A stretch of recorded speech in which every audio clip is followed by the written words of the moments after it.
वंदन चरण सरोज गुरु मुद मंगल आकार जय शिवत नरोत्तम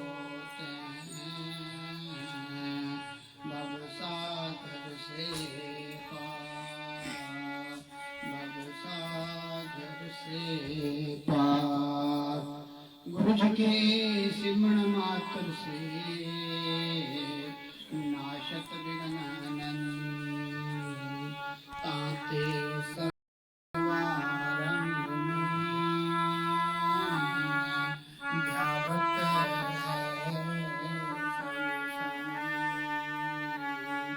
ध्यावत सब ब्रह्मानंदम परम सुखदम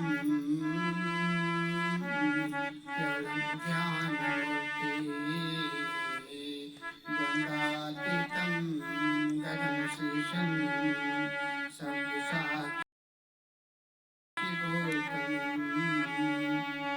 एकन्नित्यं विमचलम् सर्वसाक्षिभूतम् भावातीतं त्रिगुणरहितं सद्गुरुं तं नमामि सद्गुरुं तं नमामि। राम कृष्ण से को बड़ा तीनों तो गुरु की तीन लोक के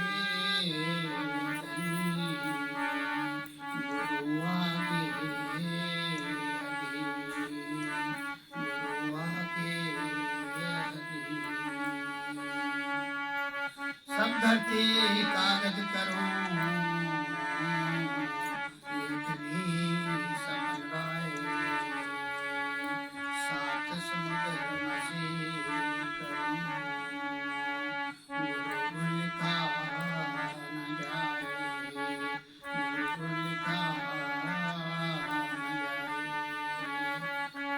गुरु ब्रह्मा गुरु विष्णु गुरुदेवो महेश्वरा गुरु साक्षात परम ब्रह्म तस्मै श्री गुरुवे नमः तस्मै श्री गुरुवे नमः। त्वमेव माता च पिता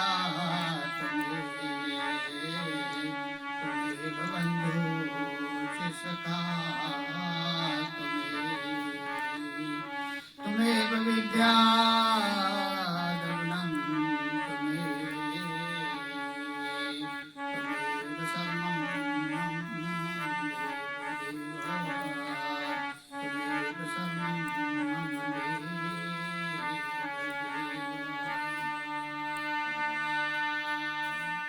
बोलो जयकारा बोलो मेरे श्री गुरु महाराज की जय।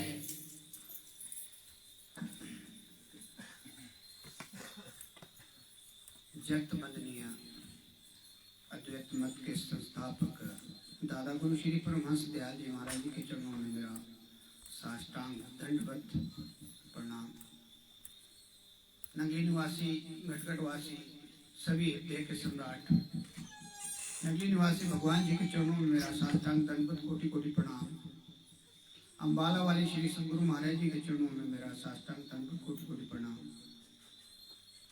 हमारे सतगुरु साहब महात्मा जी जो कल से आपके साथ हैं, सभी ने आशीर्वाद उनका लिया। जब भी इनको बुलाते हैं आप लोग किसी भी इसमें अपने सारे काम छोड़ के हमारे बीच में आ जाते हैं, हमें कृतार्थ करके और हमारी भावनाओं के साथ चलकर अपना बहुमूल्य समय निकालकर हम सभी को आशीर्वाद देने यहाँ पहुँचे हैं, तो इनके चरणों मेरा दंडवत कोटि कोटि प्रणाम। हमारे अभी काकू भाई जी अपना बहुमूल्य समय निकाल कर जो कि काफ़ी व्यस्त हैं आजकल, जब हमें प्राइवेट काम करना पड़ता है तो हमारा शेड्यूल बहुत ज़्यादा बिजी हो जाता है, क्योंकि नौकरी में तो थोड़ा बहुत समय मिल भी जाता है, छुट्टी मिल जाती है, लेकिन प्राइवेट में जो बंदा होता है बड़ा मुश्किल होता है। उसके बावजूद यहाँ पहुँचे हैं तो बिल्कुल मेरा प्रणाम। और जैसे जी यहाँ आई हुई सारी संगत, बच्चे, बुजुर्ग, माताएं, बहनें, सभी के चरणों में प्रणाम और जय सतान जी। और जिस परिवार ने, जैसे कि आपको कहते हैं कि गुरु महाराज जी के स्वरूप दर्शन का पाठ सवेरे से शाम तक आज चला और बहुत से तथ्य सामने आते हैं। अभी आपने महात्मा जी के मुखार बिंदु से बहुत सी बातें सुनी कि हम विश्वास थोड़ा कम रखते हैं। ये जो अद्वैत मत के संस्थापक हमारे गुरु महाराज जी हुए हैं, प्रथम पातशाही और दूसरी पातशाही, अगर आप सूक्ष्म दर्शन के एक एक शब्द को पढ़ेंगे और उस पे थोड़ा थोड़ा भी अमल करेंगे तो आपको ज्ञात हो जाएगा कि ये जो जीवन हमें मिला है, जिस ब्रह्म में हम जी रहे हैं, उन ब्रह्म जालों से बाहर हमें कैसे निकलना है। बहुत से तथ्य उसमें दिए गए हैं, बहुत से प्रैक्टिकल रूप में उसमें दिया गया है। जब हम इस दरबार में पहुंच जाते हैं, जैसे कहा है, एक साधे सब साधे, सब साधे सब जाए।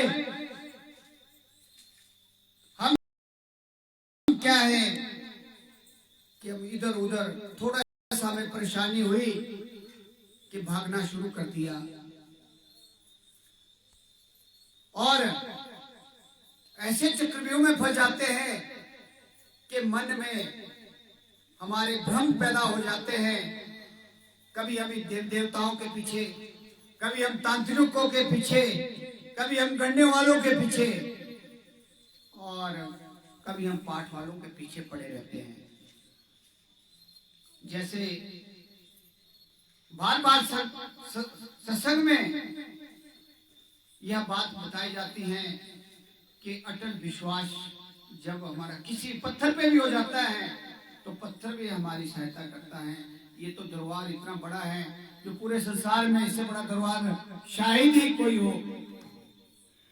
तो इसलिए सबसे पहला काम अपने मन के जो अंदर हमारे भ्रम भरे हुए हैं, सत्संग का मतलब ही यह है कि हमें भ्रम को दूर करना है।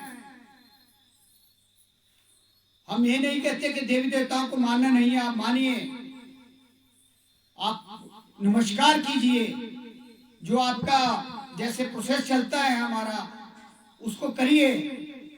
लेकिन जब नाम आपको मिल गया है तो जो आपको अभ्यास बताया गया है 2.5 घंटे,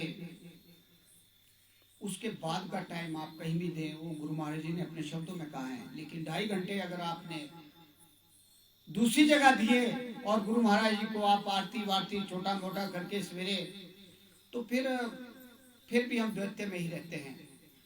2.5 घंटे के बाद अगर आपको समय मिलता है, जहां मर्जी लगाइए आप, ये मैं आपको पूर्ण विश्वास के साथ कहता हूँ, जहां आपका दिल करे वहां लगा। लेकिन 2.5 घंटे कम से कम आपके गुरु महाराज जी की चरण शरण में, क्योंकि ये स्वरूप दर्शन में भी आया हुआ है और महापुरुषों ने भी कहा हुआ है कि हमारा 10वां 24,000 सांसें हम दिन रात लेते हैं। तो 24,000 सांसों में से 2,500 सांसें आपकी, जब आप नामी बन चुके हैं, गुरुमुख बन चुके हैं, वो आपके नहीं है। और अगर हम डेली इसका हिसाब था, मैंने पहले भी कहा था कि 24 घंटे में आपने आलंकन करना है शाम को सोने से पहले कि मैंने आज सारा दिन कितनी सांसें गुरु महाराज जी की चरण शरण में लगाई और कितनी दुनियादारी में लगाई, कितनी दूसरों की बातों में लगाई और कितनी काम में लगाई। अगर आपका बैलेंस 10वें हिस्से से ऊपर चला जाता है तो आप निश्चिंत होकर सो जाइए। अगर नहीं होता है, अगर आपने कम उसका आलंकन किया हुआ है तो आप बैठ जाइए आधा घंटा पौना घंटा। और रोज का रूटीन बनना चाहिए, क्योंकि अभी जैसे आपने सुना कि हमारा जो समय चल रहा है, आपका समय अभी आज आपका है, जो अभी चल रहा है इसमें जो सांसें आप ले रहे हैं, अगले सांस का हमें पता नहीं। और अगर हम ऐसे ही सोचते सोचते ही निकल गए तो फिर बहुत यातनाएं, बहुत लंबा पीरियड, आवागमन का चक्रव्यूह बहुत लंबा चला जाएगा। 12 करोड़ 40 लाख वर्ष जो अभी गिनती की है, केवल 10 वर्ष ये क्यों का बताया गया है। अगर कहीं हम पर्वत में अटक गए, बड़ वृक्ष में अटक गए, या कहीं पेड़ों में, बहुत सी ऐसे चीजें हैं जहां हमारा, या पिशाच योनि में चले गए, बड़े बड़े भारी समाधान के बाद कहीं हमारा फिर वहां से निवारण होता है, बड़ा मुश्किल काम है। तो इसलिए जो दुर्लभ जीवन, जैसे भी भाई साहब ने कहा कि ये जो दुर्लभ चीजें हैं, ये दुर्लभ जीवन हमें मिला है और साथ में हमें सारी सुविधाएं मिली हैं, अगर उसके बाद भी हम नाम का अभ्यास नहीं करेंगे तो फिर हमारे से बैड लक कोई नहीं होगा। जिसको बोलते हैं कि इतनी अच्छी हमारे को सारी चीजें देते हुए अगर हम नाम का अभ्यास नहीं करेंगे तो फिर बचाने वाला कोई नहीं। ये जो पाठ होते हैं, ठीक है कि पॉजिटिविटी हमेशा बढ़ती है। जहाँ भी कोई भी हमारा पाठ होता है, चाहे दूसरा होता है चाहे या कोई भी पाठ होता है, वहाँ पॉजिटिविटी हमेशा बढ़ती है, कम नहीं होती। लेकिन जो उसका असर है, जो उसका परिणाम है, उस सबका अलग अलग होता है। तो इसलिए मैं इस परिवार को, बहन जी बंतु, श्री अमरदेव जी, उनके पुत्र, बहू, छोटी बेटी और जितने भी परिवार के सदस्य हैं, सभी को मैं बहुत बहुत बधाई देता हूँ। और जिस उद्देश्य से पाठ किया गया, जो भी उनकी मनोकामना उन्होंने रखी या होगी, तो गुरु महाराज जी जो साक्षात रूप में हमारे बीच हैं, उनसे मैं विनती करूंगा कि जो इनके मन में भ्रम या कोई और शंकाएं, सभी का समाधान आज ही हो जाए और इनके मन में जो भी एक खुशी की लहर और जो भ्रम है, ये दूर होकर बच्ची के अच्छे जीवन की कामना करते हुए, क्योंकि सत्संग परिवार में जब बच्चा होता है तो पिछले जन्म के शुभ कर्म होते हैं। ये तो हम लोग सोचते हैं, क्योंकि जैसा जैसा हमारे को गाइडर मिलता है, बताने वाले मिलते हैं, वैसे वैसे ही हमारा जो है वो उतावलापन बढ़ता जाता है। ये समाज का एक, उसको बोलते हैं रिचुअल कह दें या एक प्रथा कह दें। तो इसके लिए सबसे बड़ी बात है कि हमें पूर्ण विश्वास सदगुरु महाराज जी के ऊपर है, तो हमें कोई भी दिक्कत नहीं आती। और ऐसे प्रैक्टिकल बहुत से, जब से अंबाला वाले श्री गुरु महाराज जी इस हिमाचल में आते हैं, बहुत से उदाहरण हम देते हैं। और मैं अपनी बात करता हूं कि जब से मैं जुड़ा हूं, मैंने कम से कम नहीं तो सैकड़ों ऐसे एग्जाम्पल देखे हैं।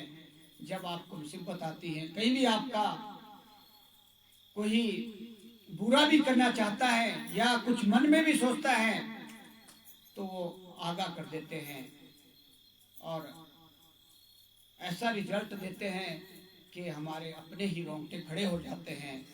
तो इसलिए विश्वास बहुत जरूरी है। विश्वास के साथ अभ्यास जरूरी है। अभ्यास के साथ जो क्रियावान कर्म है, उनकी शुद्धता होनी बहुत जरूरी है। ये सारे आपस में लिंक्ड है। अब अगर आप नामी बन गए हैं, सदगुरु महाराज जी की चरण शरण में हैं और घर में आप अपने बुजुर्ग माता पिताओं की सेवा नहीं करते, या शादी हो गई है तो अपने पार्टनर के साथ सही व्यवहार नहीं करते, या आप शराब पीकर शाम को आकर बच्चों के साथ परिवार के साथ मिसबिहेव करते हैं, तो आप चाहे नामी हैं, चाहे आप पाठ करते हैं, चाहे पूजा करते हैं, उसका फल आपको नहीं मिलेगा। इसलिए सात्विक कर्म अति आवश्यक है। हमें जब नाम जिसको हीरा कहा गया है मिल गया है, तो सबसे पहला काम है कि हम बिल्कुल सात्विक जीवन अपना बिताएं। इधर उधर के जो हमारे चक्कर भी हुए उनसे सारा छुटकारा पाकर धीरे धीरे, सारी चीजें एकदम नहीं छूटती, संभव नहीं है, लेकिन धीरे धीरे आपको बिल्कुल साफ सुथरा होना पड़ेगा। फिर परिणाम देखो, परिणाम 100% मिलेगा, इसमें कोई शंका की बात नहीं है। तो मैं एक छोटा आपको, कई बार क्या होता है कि परिवार में एक सदस्य कमाने वाला होता है और खाने वाले ज्यादा होते हैं, तो हमें अहंकार हो जाता है कि मैं करता हूं, मैं परिवार को पाल रहा हूं और बिना मेरे परिवार नहीं चल सकता। इस तरह के कई बार हमारे अंदर अहम अहम अहम का भाव, गुरु महाराज जी ने उसका भाव को जांच लिया, क्योंकि हमारे संत महापुरुष लोग त्रिकालदर्शी होते हैं, लेकिन हम विश्वास कम करते हैं। उसने अपनी गाथा सुनाई कि अगर मैं घर नहीं गया, मैंने 3 दिन का ही राशन वहां घर में दिया हुआ है, मेरा इतना बड़ा परिवार है, इतने सदस्य हैं, वो सारे भूखे मर जाएंगे। और कई चीजें उसने, जैसे हम बताते हैं, गुरु महाराज जी के पास रख दी। अब गुरु महाराज तो गुरु महाराज जी होते हैं, संत तो संत ही होते हैं। जीवों को सुधारने के लिए वो एक से एक नुक्ते निकालते हैं और सही दिशा देने के लिए वो किसी भी हद तक चले जाते हैं। तो उन्होंने उसके अहंकार को तोड़ने के लिए एक तरकीब बनाई और कहा कि ठीक है, आप एक, मैं कुछ लिख के देता हूं, जब रास्ते में जाओगे तो एक भगत, एक शिष्य मेरा वहां मिलेगा, ये जो आपको मैं लिखा हुआ लेटर दूंगा उन्हें दे देना और आगे चले जाना। तो हुआ क्या कि उस समय पैदल चला जाता था, रास्ते में एक छोटा सा हट जिसको बोलते बनाकर उनका एक चेला गुरु महाराज जी का रहता था। वो पैदल चलते चलते 2 या 3 दिन के बाद वहां पहुंचा और उसने वो कागज उसको पकड़ाया। कागज में लिखा हुआ था कि जो आपके पास में भक्त भेज रहा हूं, इसको 6 महीने के लिए कमरे में बंद कर देना और इसको नाम के अभ्यास के लिए भी बोलना और खाना वगैरह इसको देते रहना, लेकिन 6 महीने तक इसको वहां से नहीं जाने देना है। और क्या हुआ कि उस भगत ने गुरु आज्ञा को पाकर उस दूसरे भक्त को, जो यह कहता कि मेरे घर में मेरे बगैर कुछ नहीं होगा, उसको बंद कर दिया। सोच में पड़ गया। आप चमत्कार देखो कि हम सोचते कि हम करते हैं, जब वो घर नहीं पहुंचा 3 दिन 4 दिन के बाद परिवार ने कोशिश की ढूंढने की, लेकिन कुछ ना हुआ। उस जो उसकी घरवाली थी, उसने वहां का जो सेठ था उसके पास खेत में और घर में काम शुरू कर दिया और बच्चों को पालना शुरू कर दिया। समय ने करवट ली। जब वो खेत में काम कर रही थी, वहां हल चलाया जा रहा था, तो अचानक एक घड़ा जिसमें काफी हीरे जवाहरात भरे हुए थे निकला। वो जो उसकी घरवाली थी वो बहुत ईमानदार थी, साफ सुथरे दिल की थी। उसने वह घड़ा जैसे निकला वैसे ही उस सेठ को दे दिया। जब सेठ ने देखा, उसकी ईमानदारी देखी, तो उस सेठ को उन पे तरस आया। उसने एक बड़ी हवेली, एक मकान और साथ में सारा जो खाना पीने का खर्चा सारा उस हवेली में रहने के लिए भी दे दिया, और साथ में महीने की जो तनख्वाह थी उसको भी काफी ज्यादा बढ़ा दिया और एक परिवार के सदस्य बना लिया। इस तरह से वो परिवार जो है बच्चों की पढ़ाई और जो भी जितना भी जैसे पहले रहते थे उससे कई गुना अच्छा जीवन व्यतीत शुरू करने लगे। वहां समय बीत गया। उस भगत को 6 महीने हुए तो गुरु महाराज की आज्ञा के अनुसार उसे छोड़ा गया। वह रात के समय में घर में पहुंचा। उसने एक कंबल ओढ़ा हुआ था। दरवाजा खटखटाया तो अंदर से जब रात को बाहर निकले तो उन्होंने उसको भूत समझा कि भूत आ गया, और उसने अपना परिचय देने की कोशिश की, लेकिन घर वालों ने बोला कि हम पहले से बहुत ज्यादा सुखी हैं, इसलिए आपकी कोई जरूरत नहीं। तो इस तरह हम यह सोचकर चलते हैं कि हम करता है, लेकिन हम करता नहीं, करने कराने वाला कोई और ही होता है। इसलिए जो हमारे अंदर ये कर्ता और अहंकार की भावना है, इससे हमें दूर रहकर निष्काम भाव से अपना कर्तव्य निभाना चाहिए। चाहे हम परिवार में हैं, चाहे हम काम कर रहे हैं, चाहे हम प्राइवेट काम कर रहे हैं, चाहे हम नौकरी कर रहे हैं, हमें यह समझकर यह काम करना चाहिए कि करने वाला कोई और है, कराने वाला कोई और है। मैं तो एक निमित्त पात्र हूँ, अपना कर्तव्य निभा रहा हूँ, और ये जीवन भी हमारा एक नाटक ही है। जैसे नाटक में हम एक रोल अदा करते हैं, वैसे ही ये जिंदगी का रोल है। जैसे मैंने पहले कहा हुआ है कि इस संसार में कोई किसी का नहीं, केवल सत्संग और सत्संग सेवा और गुरु महाराज जी की चरण शरण, पत्नी आंगन तक,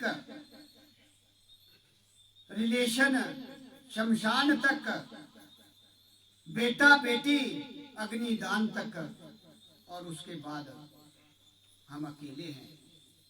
और जो ये सत्संग की घड़ियां, जो आप नाम जो बार बार कहा जाता है गुरु महाराज की चरण शरण, जो पूंजी आपकी इकट्ठी होगी उसके बाद केवल यही आपके साथ होगी। बाकी जितनी पूंजी आपने कमाई, चाहे परिवार के लिए, चाहे रिलेशन के लिए, चाहे किसी के लिए 24 घंटे भी आपने काम किया होगा, उसका वहां कोई लेना देना नहीं है, उसका किस्सा खत्म हो जाता है।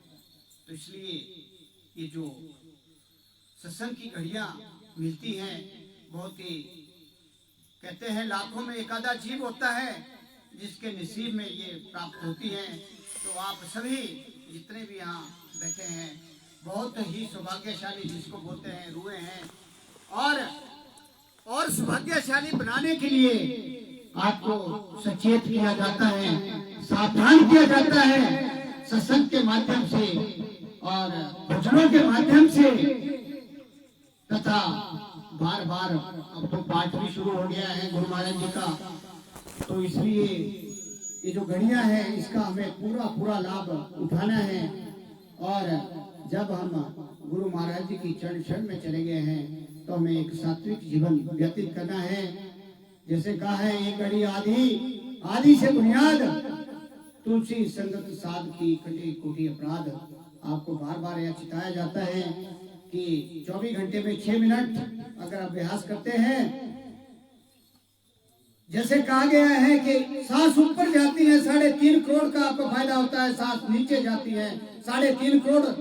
एक बार नाम जपने से 7 करोड़ का फायदा होता है, और 6 सेकंड में हमारा प्रोसेस पूरा हो जाता है।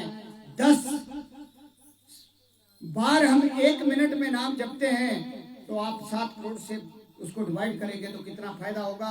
12 मिनट करेंगे तो कितना होगा, और 1 घड़ी 24 मिनट करेंगे तो कितना फायदा होगा। जो संचित कर्मों का ढेर है उसे जलाने के लिए ये 2.5 घंटे का समय हमारे महापुरुष लोगों ने हमें दिया है, ताकि जो संचित कर्म है वो धीरे धीरे धीरे, जो करोड़ों वर्षों से जब से हम चले हैं तब से हमारे साथ चल रहे हैं, उसे खत्म करने के लिए, शून्य पे आने के लिए नाम हमारे पास हाइड्रोजन बम का काम करता है। इसलिए नाम की महत्ता है, और बिना नाम के हम आवागमन के चक्रव्यूह से नहीं बच सकते। अगर आवागमन के चक्रव्यूह से हमें बचना है तो हमें अभ्यास करना ही पड़ेगा। अभी नहीं तो आगे, आगे नहीं तो आगे, आगे नहीं तो 84 लाख के बाद आकर फिर हमें उसी रास्ते से जाना पड़ेगा। इसलिए इसको जो महापुरुष लोग के दुर्लभ जीवन हमें कहते हैं कि ये बड़ी मुश्किल, बहुत लंबे समय के बाद मिला है, तो हमें इसका पूरा पूरा लाभ उठाना है। ये प्रयोग तो चलते रहेंगे, समाज भी चलता रहेगा, परिवार भी चलता रहेगा, उतार चढ़ाव भी चलते रहेंगे, लेकिन हमें अपना काम करना है। महापुरुष कहते हैं, जीने की कला, मरने की तैयारी। जीने की कला क्या है? हम अपना समय निकाल कर अपने लिए कुछ ना कुछ करते रहें, और अंत मता सोगता तभी हमारा सही बनेगा जब हम अभ्यास करेंगे और महापुरुषों की जन्म क्षण में सत्संग अटेंड करते रहेंगे, और कुछ ना कुछ अपने असली पूंजी अपने लिए इकट्ठी करते रहेंगे, तो अंत मता सोगता अपने आप ही बन जाता है। और जिसका अंतमता सोगता बन गया उसकी मुक्ति निश्चित है, इसमें कोई संदेह नहीं है। क्योंकि कृपा गुरु महाराज की तभी बरसेगी जब हम अपना काम करेंगे। अगर हम अपना काम नहीं करेंगे तो फिर कृपा पीछे हट जाती है।